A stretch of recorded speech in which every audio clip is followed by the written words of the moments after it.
Buenas tardes, amables televidentes.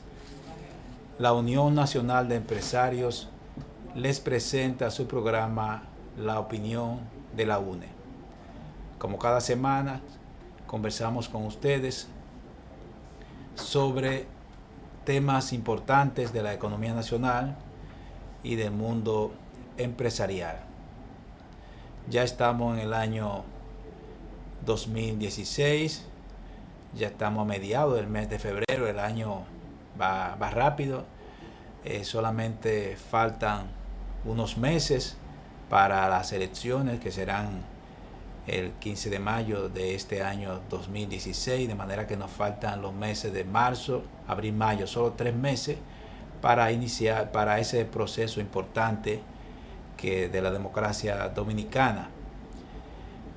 Muchas de las medidas económicas que se han formulado, muchas propuestas económicas que se han formulado probablemente se ejecutarán después de ese periodo, pero estamos en un periodo de debates de los diferentes candidatos, y es bueno que los candidatos consideren esas ideas para su propuesta y para sus programas de gobierno. Entonces, esas ideas del mundo económico, nosotros conversamos sobre algunas de ellas, pero es importante que se debatan y se tomen en cuenta en este periodo preelectoral, y que después que pasen las elecciones, algunas de ellas puedan ejecutarse. Dentro de estas ideas dentro de estos temas, hay algunos que están sobre el tapete de hace varios días. Uno que tiene que ver con el salario. Se ha hablado ya mucho del salario mínimo y de los salarios en general, porque a pesar de que la economía dominicana ha crecido sustancialmente en los últimos años, no ha habido una distribución de ese crecimiento de la economía, de esa riqueza generada. No ha habido una distribución de manera equitativa entre todos los miembros de la sociedad. Ese es un tema que se ha manejado mucho, que ha hablado sobre él el gobernador del Banco Central y varios economistas prestigiosos. También hay otro tema de agenda desde hace ya mucho tiempo, el tema del pacto fiscal, que de alguna manera va a servir para que el próximo gobierno tenga una base económica sólida, tenga una manera de conseguir los recursos, pero sobre todo que esos recursos que el gobierno recoja, que el gobierno recolecte entre los contribuyentes, se utilicen de manera eficiente para el beneficio de las mayorías nacionales, porque ese es uno de los papeles que tiene el sistema tributario, que complementa digamos el desarrollo de la economía, porque sirve para ayudar a mejorar la distribución del ingreso. Esos son temas siempre permanentes, y vamos a conversar brevemente sobre los mismos en la tarde de hoy. Como siempre, el ingeniero Moquete y un servidor estaremos con ustedes. El ingeniero Moquete va a empezar hablando de algunos de esos temas. Y buenas tardes. Realmente el tema de los salarios y el costo de la vida es un tema recurrente, porque si bien lo primero es que hay un gran rezago entre los niveles salariales y los niveles de crecimiento de la economía. Aunque la inflación últimamente ha estado contenida, el costo de la vida de una manera u otra se las arregla para seguir subiendo, y se requiere prácticamente un cambio de política para poder solucionar este tema. Ha habido mucha información en estos días que tienen que ver con los salarios, por ejemplo, y la informalidad también, que es otro tema importante. Por ejemplo, la CEPAL publicó un estudio sobre sobre los salarios y la informalidad en América Latina, donde nos sitúa más o menos en el centro de la media. O sea que no somos ni los primeros ni los últimos. Igual sucedió con un estudio del Banco Mundial, donde habla de los ninis, que son las personas que ni estudian ni trabajan, lo coloca entre las edades de 15 a 24 años, donde dice que en los últimos 20 años los ninis han subido un 64%, una cifra alarmante. Y ahí andamos también por la media de América Latina. La Seguridad Social, la TCS, por su lado también, publica un informe de que gracias a los aumentos que se hicieron el año pasado, quizá, y algo que se ha hecho en el sector de las microempresas, los afiliados a la Seguridad Social siguen aumentando y que el salario de las recaudaciones también aumentaron en un alrededor de un 6%, y que también la inclusión de nuevas empresas que han entrado a contribuir al seguro social también aumentó cerca de un 7%. Esas son de la cosa favorable. También han habido polémicas también, y algunas personalidades y economistas se han referido al tema de los salarios con posiciones encontradas. Por ejemplo, el economista Paveliza se refirió a una parte de ese tema. El gobernador del Banco Central, por su lado, lo mencionó también, como ha hecho en las últimas presentaciones, que ha insistido en la necesidad de que se aumenten los salarios. El economista Bernardo Vega también se refirió al tema y se hicieron un intercambio de opiniones a través de los diarios, que fue muy interesante y muy ilustrativo. ¿A usted qué le parece, ingeniero, toda esta cosa?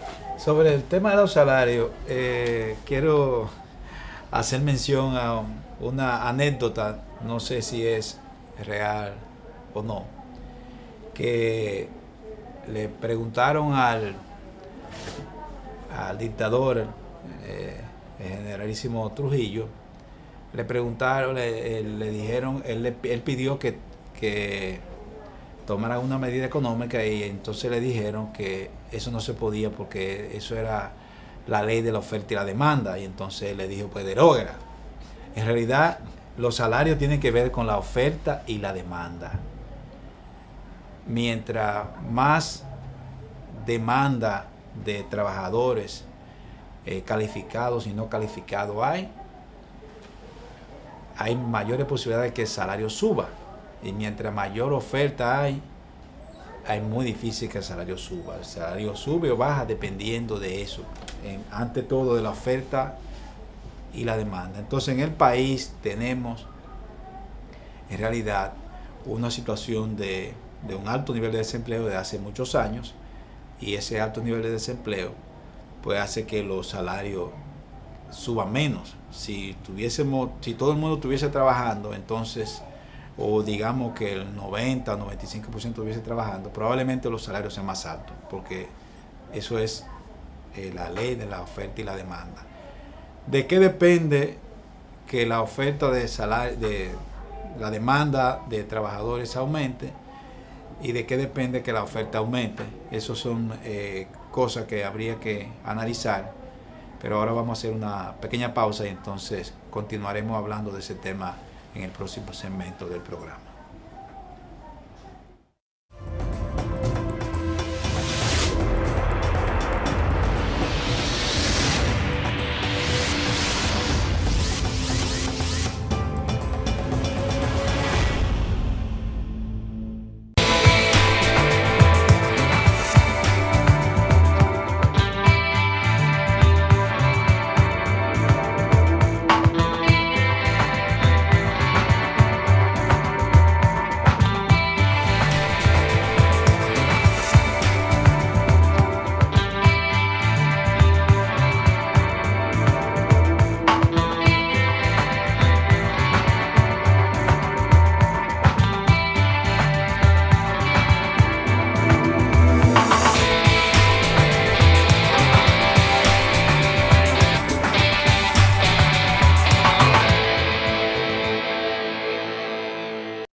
El crecimiento, el aumento de la demanda de fuerza de trabajo tiene que ver con el crecimiento de la economía. Las autoridades han publicado unos niveles altos de crecimiento de la economía, pero eso depende mucho de qué sectores estén creciendo, porque hay sectores que demandan mayor cantidad de trabajo que otros. Los sectores que son intensivos en capital probablemente demandan menos trabajadores que los que son intensivos en mano de obra. Por ejemplo, el sector minero es un sector que es intensivo en capital. La producción minera puede aumentar significativamente sin que necesariamente aumente el número de personas trabajando en el sector. En el sector agrícola es un poco diferente. Cuando aumenta la producción agrícola, posiblemente aumente el número de trabajadores que trabajan en ese sector, aunque ya hay una cierta mecanización que también disminuye la demanda en el sector. El sector comercial probablemente el que más demanda trabajadores, porque el servicio requiere de personas para darlo. O sea que depende de qué sector sea el que crezca para que aumente la demanda de empleados y trabajadores. Y si aumenta la demanda, probablemente los sueldos subirán. Por el lado de la oferta, nosotros tenemos una población económicamente activa, tenemos muchos jóvenes sin empleo porque precisamente no hay un sector educativo, no hay un desarrollo educativo que permita que las personas estén trabajando mucho tiempo, estudiando mucho tiempo, de manera que eso también entre al mercado. Y por el otro lado, nosotros tenemos aquí la entrada de mano de obra del vecino país de Haití, que también eso tiende a aumentar la oferta de mano de obra, y también eso tiende a reducir los salarios. O sea que todos esos elementos van a incidir sobre el nivel de salario.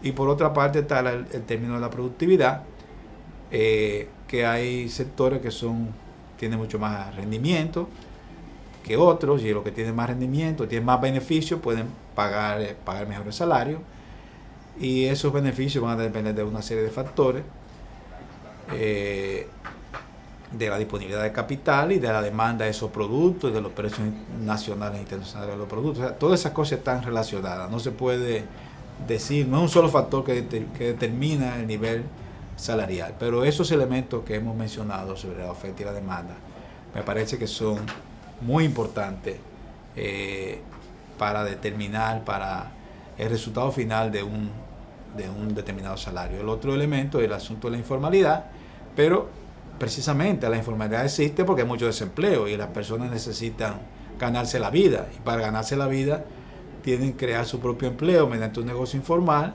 y otras personas que tampoco tienen empleo pues trabajan en los negocios informales por la misma razón. Entonces, informalidad es producto de un alto nivel de desempleo que hay en el país. Si hubiese más empleos remunerados, formales, la gente no trabajaría en el sector informal. Eso es lo que entiendo que me parece que está ocurriendo. No sé si el ingeniero Moquete está de acuerdo conmigo en ese sentido.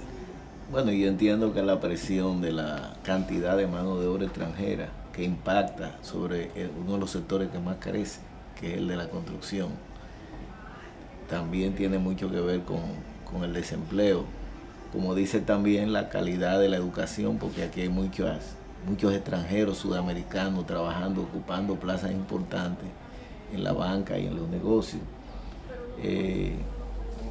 Bueno, la minería, la tecnificación obviamente, y las telecomunicaciones pasa lo mismo, porque ahora mismo la central es un sector que crece mucho, pero tiene un componente fuerte tecnológico donde casi todas esas centrales son automáticas, o sea que han sustituido ya a las tradicionales telefonitas de clavija.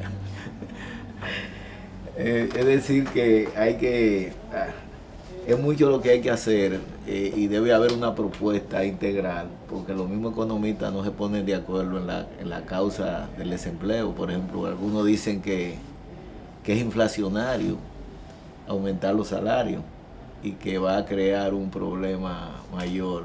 Entonces, aparentemente no habrá salida si no se plantean nuevos esquemas. No sé si vio en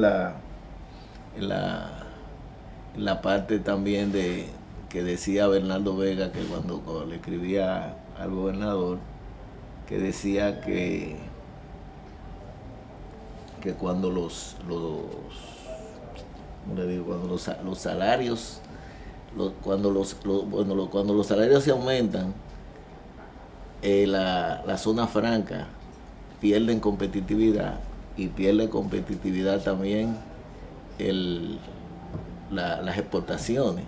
No mencionó el turismo, pero las exportaciones también son, el turismo es como las exportaciones, lo único que los bienes se consumen aquí. Pero bueno, esa es una manera de describir el fenómeno, sí, obviamente, pero el Estado tiene la responsabilidad de buscar el bienestar de las mayorías, y en todos los países hay un salario mínimo que debe ser obligatorio para garantizar un mínimo de bienestar. O sea, eso es una responsabilidad del Estado. Ya en ese marco digamos, de demanda de mano de obra, de fuerza de trabajo. O sea, que todo eso está mezclado. Hay un elemento interesante en ese artículo que publicó el licenciado Paveriza en el periódico El Caribe de esta semana, en una edición de esta semana. Habla de que probablemente la tasa de interés, el aumento de la tasa de interés por parte del Banco Central y de toda la banca, de alguna manera incide negativamente sobre el empleo, en la medida en que dificulta las inversiones y hace más costoso, digamos, operar un negocio. O sea, eso es un elemento que se tomará en cuenta en su momento. Pero quiero referirme brevemente al tema de la reforma fiscal, del pacto fiscal y de la propuesta que han hecho algunos economistas que han hablado de ese tema. Yo creo que es importante que los candidatos que aspiran a llegar al gobierno, a dominar la cosa pública, hablen del asunto fiscal y expresen sus opiniones y comuniquen sus planes, qué es lo que piensan hacer con el sistema impositivo. Es un tema tabú, ingeniero. Nadie toca eso. Es un tema tabú, nadie quiere hablar de eso, pero va a ser la realidad. O sea, después que termine el periodo electoral, sea si el gobierno actual que continúa, el mismo presidente de Medina, o sea un nuevo presidente, ese es un tema que tiene que abordar. Y sería bueno conocer, al menos, quizás no en detalle, pero en términos generales, cuáles son sus lineamientos. De hecho, en los Estados Unidos, esa es una de las diferencias que existe entre el Partido Demócrata y el Partido Republicano. La manera como ven el sistema impositivo. ¿A quién le cobran más impuestos, a quién le cobran menos? ¿Y cuáles subsidios tienen? O sea, en los Estados Unidos ese es un elemento que diferencia a esos dos grandes partidos. Entonces, deberíamos tener aquí, digamos, de parte de los candidatos, algún planteamiento sobre ese tema. ¿Qué van a hacer con el ITEVIS? Si son partidarios de que se generalice y se rebaje, como han planteado algunos economistas. ¿Qué van a hacer con el impuesto sobre la renta? Si son partidarios de ampliar la base imponible o reducir la base imponible. Igualmente con el impuesto a la propiedad, el impuesto a los activos fijos que tienen las empresas, el impuesto a la propiedad inmobiliaria que tienen las personas físicas. Es decir, todos esos elementos me parece que son importantes y que deberían referirse a ellos los candidatos. También está el tema de los impuestos a las importaciones, los aranceles, que cada vez tienen menos peso en la medida en que el país ha ido firmando acuerdos de libre comercio con diferentes países. Tenemos acuerdos de libre comercio con los Estados Unidos y Centroamérica, o sea, el DERECAFTA, y tenemos también un acuerdo firmado con los países de la Unión Europea que han ido en la práctica, digamos, desplomando el aporte del impuesto a las importaciones dentro de del conjunto de ingresos que el gobierno representa, de los ingresos del Estado. Hace 30 años la aduana representaba alrededor del 40-50%, pero hoy en día eso anda por alrededor del 15%, del 20%. Entonces, el manejo de eso, de esas figuras impositivas, lo que piensa hacer el Estado con eso debería ser, yo creo, parte importante de las preguntas, de los planteamientos que hagan los candidatos a dirigir el Estado dominicano en los próximos años. No, yo diría hay usted mencionó brevemente una propuesta que hicieron los economistas del Centro Regional, del CRES, donde plantean eso mismo, una reducción del ITEVIS a un 10% y de la renta a un 20%, ampliando la base. Quizá alguno de nuestros candidatos acogería con beneplácito esa propuesta, que a mucha gente le parecería cómoda, sobre todo al sector empresarial. Hay un elemento importante en ese mundo impositivo, cuando el sistema tributario, el sistema impositivo, se utiliza como elemento de redistribución del ingreso. Implicaría que los impuestos, que paguen más las personas que más dinero tienen, que más riqueza tienen, y que el Estado utilice esos recursos para hacer obras sociales que beneficien a los grupos más necesitados. Ese es un enfoque. Pero hay otro enfoque, que es que el sistema impositivo debe ser lo más uniforme posible y que no se utilice como elemento de redistribución, porque eso trae un problema de recaudaciones, de dificultades al momento de la recaudación. Por ejemplo, aquí en el país tenemos una serie de figuras de incentivos a determinados sectores que hacen que determinados sectores paguen menos impuestos que pagan otros sectores. Eso trae un poco de dificultades al momento de la recaudación y al momento de medir la presión fiscal, que es algo que se menciona mucho, ese concepto, y da la impresión de que la presión fiscal es baja. Lo que pasa es que para algunos sectores es alta porque no tienen exenciones y para otros sectores es más baja. O sea, ese es otro tema. El tema de las exenciones fiscales es otro tema que deberían tomar en cuenta los candidatos al momento de hacer sus propuestas para el próximo periodo de gobierno. Yo creo que es todavía más controversial ese punto. Yo creo que se nos ha terminado el tiempo porque nos están avisando ya, así que no tenemos tiempo para más, así que los invitamos a la próxima semana para que estén con nosotros en una nueva entrega de La Opinión de la UNE.